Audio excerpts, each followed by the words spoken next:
그래서 이제 우리가 시기적으로는 지금 구입해야 되고, 어디에 살 것이냐면은 서울 쪽에 사야 된다라고 말씀드렸는데, 특히 빌라 같은 경우에는 무조건 서울만 사라고 제가 강조하는 이유는 뭐냐면, 빌라라는 상품이 있고요. 그 다음에 아파트라는 상품이 있습니다.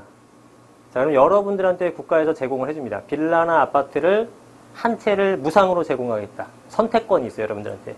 빌라 살래요? 아파트 살래요? 빌라랑 아파트 어떤 거? 아파트. 대답 안 하시는 분들 뭐야? 헷갈려요? 고민돼? 빌라가 더 좋으신 분도 있어요? 없어요? 다 아파트가 좋죠. 남들도 그러겠죠? 여기 계신 분들이 뭐 아파트만 좋아하는 모임을 뭐 우리가 섭외한 것도 아니고, 그죠? 그러면 대부분 다 빌라보다는 아파트가 훨씬 더 좋다고 말씀들을 하십니다. 네. 거의 대부분이. 그런데 지금 그래도 한 주택의 한 40%는 여전히 아파트 외의 상품들이거든요. 근데 그분들도 다 빌라에 살고 있잖아. 여기 얼마나 많습니까? 이 동네만 해도, 그죠? 근데 다 집집마다 거의 대부분은 10개 중에 9가구는 다 살고 있단 말이야, 사람들이. 아파트가 더 좋다면서. 왜 빌라에 살고 있죠, 이 사람들은? 돈이 없으니까. 적나라하게 말씀을 하시는데. 돈이 없으니까. 자, 우리 이해를 돕기 위해서.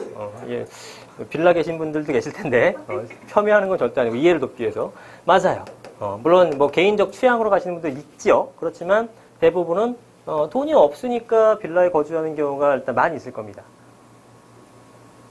자, 그러면 반대로 얘기하면 뭐냐면, 난 아파트와 빌라 중에서 분명히 아파트가 좋은데 아파트를 못 가니까 빌라로 가는 거란 말이죠. 아파트를 못 가는 이유는 비싸서예요. 아파트가 싸면 굳이 빌라 갈 필요가 없잖아요. 근데 아파트가 비싸서 빌라로 간 거야. 싸면은 난 그냥 아파트 가겠지. 여기서 어떤 거 여러분들이 어느 지역을 투자할지 성공이 나오는 거예요. 어느 지역이 아파트가 비싸요? 서울이 비싸잖아. 그죠? 그러니까 여기서는 빌라가 어쩔 수 없이 가는 수요들이 엄청나게 많은 거예요. 빌라 수요로. 그래서 서울의 빌라들은 가격이 올라가는 겁니다. 근데 여기는 싸잖아, 지방은. 그죠? 지방은 싸서 아파트에 갈 수 있는데 지방의 아파트조차 못 가시는 분들이 지방의 빌라로 가는 거예요. 그죠? 여기는 정말 더더욱이나 소득 수준이 낮은 분들이 형성될 가능성이 높겠죠? 이 사람들은 가격을 못 올립니다. 돈이 없기 때문에. 그죠? 1억이야, 빌라가. 근데 그 다음날 갔더니 1억 300 됐어요. 300만 원 올렸어. 이거 거래 성사돼요? 안 돼. 나한테 300만 원이면 한 석 달치 월급이거든. 못 사는 거예요. 못 사는 거야. 근데 강남에서는 25억짜리가 하루아침에 26억으로 1억으로 올려버려. 근데 사는 거야. 왜? 너 나한테 뭐 사업가인데 한 달에 뭐 2억 버니까 사는 거지. 그러니까 소득 수준의 차이로 인해서 가격 형성에 대한 뭐라 그럴까요? 저항? 그런 게 이제 차이가 큰 거죠. 강남에서는 돈이 아니거든. 1억이면 나 한 달이면 버는데? 그럼 사는 거야, 그냥 그 사람은. 근데 여기는 한 달에 100만 원 기초수급자야. 300만 원 올리면 살 수 있어요? 이게 성사가 안 되는 거예요. 그러니까 유명한 지역이 훨씬 더 가격이 많이 올라가는 겁니다. 격차가 심하기 때문에 얘는 떨어지고 얘는 올라가는 것이 아니라 얘는 시간이 지나도 이 금액이고 얘는 계속 올라가서 양극화가 벌어지는 현상이, 그게 이제 우리가 소위 말하는 양극화예요. 빈익빈 부익부. 이 현상은 우리나라뿐만 아니라 대다수의 나라에서 진행되고 있는 일이죠. 그래서 여러분들이 돈이 되면은 싼 지역을 사는 게 아니라 유명 지역을 가셔야 되는 거예요. 그럼 이렇게 한번 볼까요? 지역은 이렇게 세 가지가 있어요. 유명한 지역이 있죠. 그 다음에 유망한 지역이 있습니다. 그 다음에 싼 지역이 있어요. 어디를 제일 먼저 사야 될까요? 1순위로 살 지역. 유망. 유망 몇 분? 손 들어보세요. 하나, 둘, 셋, 넷, 다섯, 여섯. 자, 끝! 여기 제일 많아요. 유명. 유명 하나, 둘, 세 분. 여기는 싼 지역. 없고. 그럼 여기가 한 25분 되는 거예요. 그죠? 25명. 빵명. 여기 3명.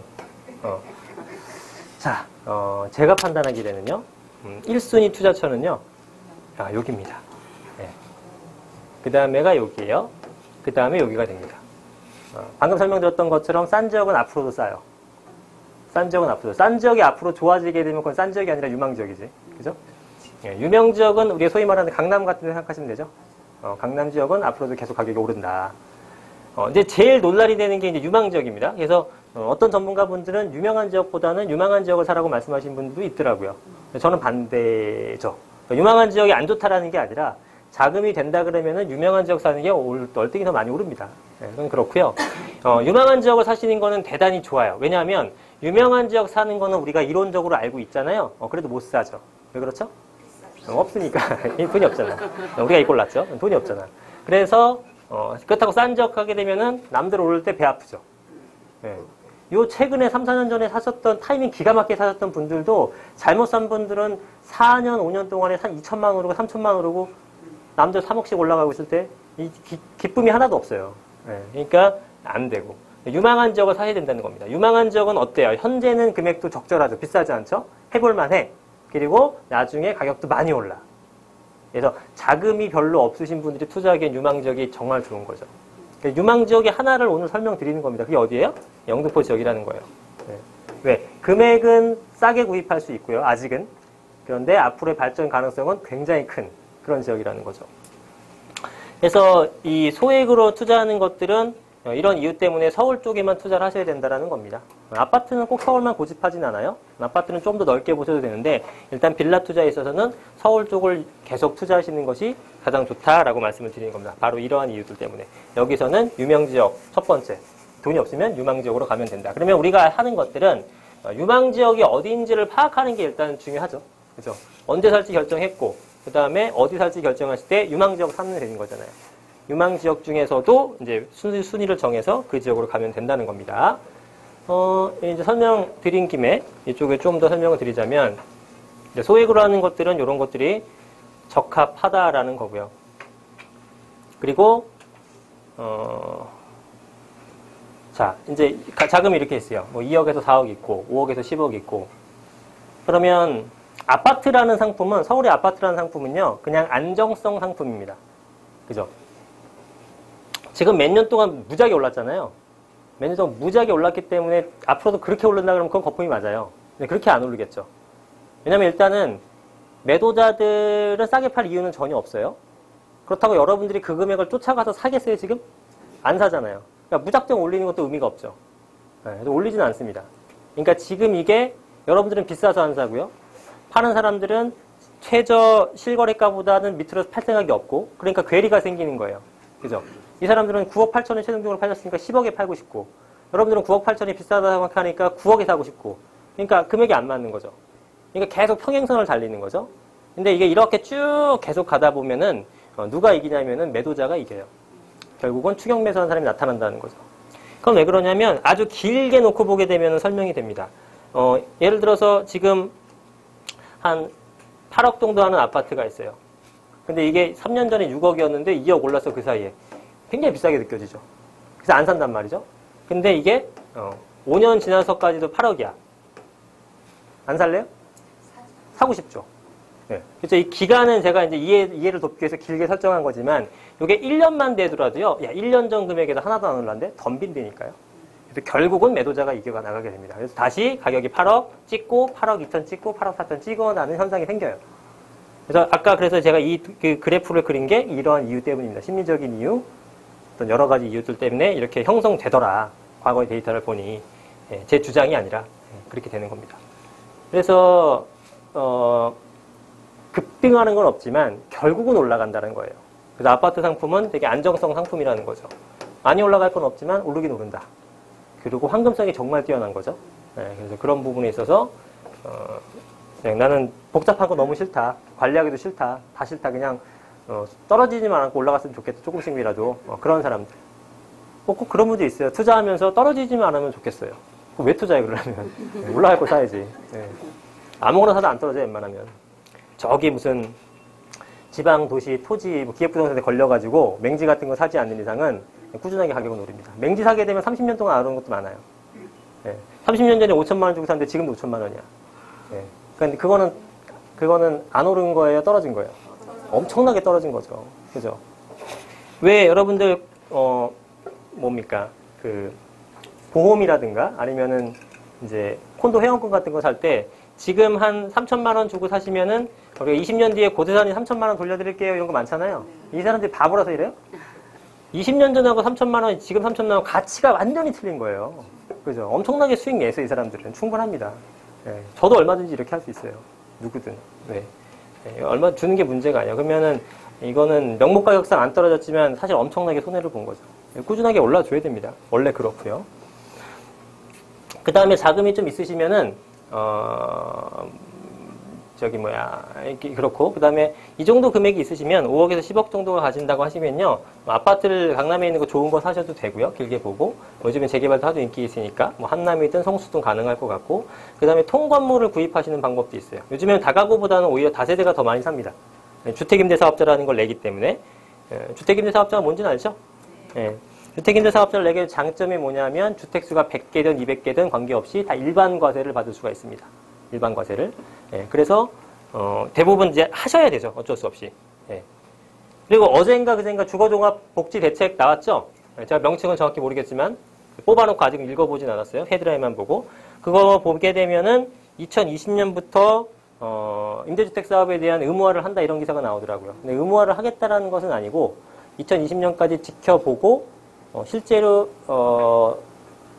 주택임대 사업자를 얼마나 냈는지에 대한 비율을 판단한 다음에 의무화를 결정한다고 하는데 쇼 맞고 제가 볼 때는 20년부터 의무화 진행할 것 같아요.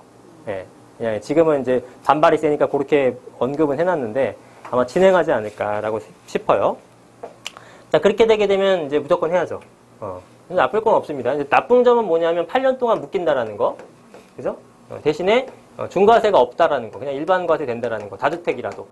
다주택. 어느 지역의 어떤 다주택이라도 일반 과세가 된다라는 겁니다. 이제는 제가 볼 때는 웬만하면 장기 투자로 가셔야 될 것 같아요. 웬만하면. 8년 정도는 묶고 간다라고 생각을 하시면 좋을 것 같습니다. 영등포 지역이라든가 용산 지역이라든가 이런 어떤 개발 잠재력의 큰 동네들은요, 원래 이 정도 갖고 가야 돼요. 2년, 3년 갖고 해서는 잘 안 오릅니다. 오를 수도 있지만 안 오를 수도 있고. 좀 길게 보시게 되면 충분히 수익은 낼 수 있어요. 그래서 그 금액이 크지 않은 거예요. 투자하시는 게. 그죠? 3천만 원, 4천만 원 정도로는 그냥 뭐 10년짜리 적금 넣었다고 생각할 수 있잖아요. 그거보다 훨씬 더 수익이 클 수 있으니까. 그런 식으로 가면 된다라는 거죠. 자, 근데 보세요. 예를 들어서 여기에 1층은 필로티고 대부분, 그죠? 주차장이고요. 2층, 3층, 4층, 뭐 요즘은 뭐 6층까지 나오고 이러죠. 요것들을 이렇게 해가지고 한 15세대 정도가 나와요. 근데 갭이, 매매가와 전세가의 갭이 한 3천만 원이다. 그러면 15세대 구입하는데 얼마 들어요? 매가는 3억이야. 전세가 2억 7천이야. 근데 다 전세 안고 사는 거니까 금액이 얼마 들어가요? 4억 5천이면 사잖아요. 그러면 3억짜리가 15세대면 매매가는 얼마야? 3억에 15세대 이분들이 이게 산수가 안 되나? 45억. 45억짜리를 내 돈 5억으로 살 수 있는 거예요. 그죠? 45억짜리를 5억 주고 살 수 있다니까. 4억 5천에다가 재비용 5천이면 돼요. 재비용 이제 세금이라든가 이런 거 5천만 원이면 충분합니다. 3억짜리 사게 되면 이거 세금 얼마예요? 전혀 모르시는군요. 자, 설명드리겠습니다. 1.1% 나와요. 그죠? 그럼 이게 얼마면 330이죠? 주택임대사업자 내게 되면 여기서 15%만 내면 돼요. 그럼 이게 얼마냐면은 50만 원 정도 나옵니다. 여기에다가 법무비가 0.3% 정도 보시면 얼마? 90만 원. 그러니까 하나에 140. 그죠? 그럼 15개면은 70에 1,400, 700. 이게 2,100. 그죠? 3천이면 충분한, 5천이면 뭐 남아 돌겠죠? 그러니까 5억이게 되면 45억짜리 건물을 살 수가 있어요, 여러분. 그러면 여기에는 토지는 다 누구 거예요? 다 내 거야, 토지가. 그리고 여기서 전세금이 2억 7천이잖아요. 그러면은 우리가 2년 동안 5%만 올라서 가정해보죠. 2년 동안 1년에 2.5, 그러니까 물가 상승 정도만 올랐다고 가정해보면 2억 7천에 5%게 되면은 1,350이니까 2억 한 8,300 정도 되는 거죠. 그럼 1,300만 원씩 15세대가 올라갔죠. 그럼 얼마? 1억 3천에 6,500이니까 약 2억 정도. 그죠? 전세금으로만 2년에 2억 정도가 수입이 생기는 거예요. 매매가는 그 정도로 그냥 오른다 보시면 되는 겁니다. 전세금 떨어지게 되면 메꿔야겠죠. 근데 전세금이 떨어지는 지역이, 그러니까 전세금을 떨어지는 지역이냐 아니냐를 판단하는 게 여러분 첫 번째예요. 전세금이 지금까지 떨어진 케이스가 몇 번 정도 될 것 같아요, 여러분? 전세금 떨어진 게 똑같아. IMF 때 떨어졌고요. 글로벌 금융위 때 떨어졌고요. 그 다음에 이제 신도시 때, 신도시 왕창 지었을 때 떨어졌고, 그 다음에 지금 신도시 뭐 동탄이니 뭐 이런 애들 있죠. 걔네들이 떨어졌고. 그러니까 이거는 공급이 얼마만큼 되는지만 찾으시면 돼요. 그러니까 지금 어디가 떨어질까요, 앞으로? 송파 같은 데 떨어지겠죠. 헬리오 10,000세대죠. 강동 같은 데 떨어지겠죠. 거기는 뭐 앞으로 들어올 게 15,000세대 되죠. 그죠? 그다음 동탄도 마찬가지가 되고, 몇몇 지역들. 요 지역을 피하는 게 중요한 거죠. 그것만 피하면 되지. 그죠? 예. 그렇게 피해서 가면 되는 거예요. 그런 식으로 하게 되면은 아주 작은 금액으로 커다란 레버지를 만들 수가 있는 거고요. 이거의 가격 상승이 엄청 큽니다. 예를 들어 45억인데요. 10%만 올랐다고 쳐보죠. 10%. 그럼 얼마가 돼요? 45억짜리가 50억짜리가 되죠? 그죠? 내가 돈 얼마 들였어요? 5억 들였잖아. 5억 들여서 얼마 벌었어요? 5억 벌었죠. 네. 그래서 이게 속매가 요즘 그렇게 잘 되는 거예요. 돈이 뭐 엄청나게 몇십억씩 사는 게 아니라 누구나 살 수 있는 형태가 됐어요. 누구나 살 수 있는 형태가. 그래서 여기서 이제 갈립니다. 이렇게 산 다음에 저 같은 경우에는 이제 어떻게 할 계획이냐면은 이렇게 해서 요거를 하나씩 월세로 돌리는 거예요. 봐봐요. 이게 2억 7천 정도의 전세를 놨죠. 그죠? 그러면은 월세로 바꾸게 되면은 한 5천에 한 90 정도? 3천에 100 정도 보시면 되겠네요. 3천에 한 100만 원 정도가 나온다고 보시면 돼요. 개당. 그죠? 그러면 저는 2년 지나니까 아까 얼마, 전세 보는 거 얼마 올랐어요? 2억 올랐죠. 그죠? 그럼 난 여기다가 내가 번 돈 4천만 원만 집어넣어 주면은 100만 원이 생기는 거잖아요. 이해되시나요? 그러니까 여기 있는 거를 다 올려가지고 여기다 집어넣어가지고 하나를 월세로 돌리는 거예요. 이렇게. 또 하나씩 월세를 돌리고 다 돌리면 어때요? 1,500이야 월세만. 노후 준비 끝이죠. 하나 사가지고. 미리미리 하는 거예요. 나중에 열심히 여러분 모아갖고 현재 5억밖에 없는데 나중에 15억 모았어요. 진짜 미친 듯이 이래가지고 한 30년 정도 모아가지고 나중에 건물 살 수 있을 것 같아요? 저런 거 100억 대 있어요. 30년 정도 지나면 못 사요, 여러분들. 못 산다니까. 네, 살 수가 없어요. 나중엔 전세 제도가 없어져요. 아시죠? 그 얘기 들어보셨나요? 나중엔 전세 제도가 사라집니다. 물론 한참 먼 얘기이긴 하지만.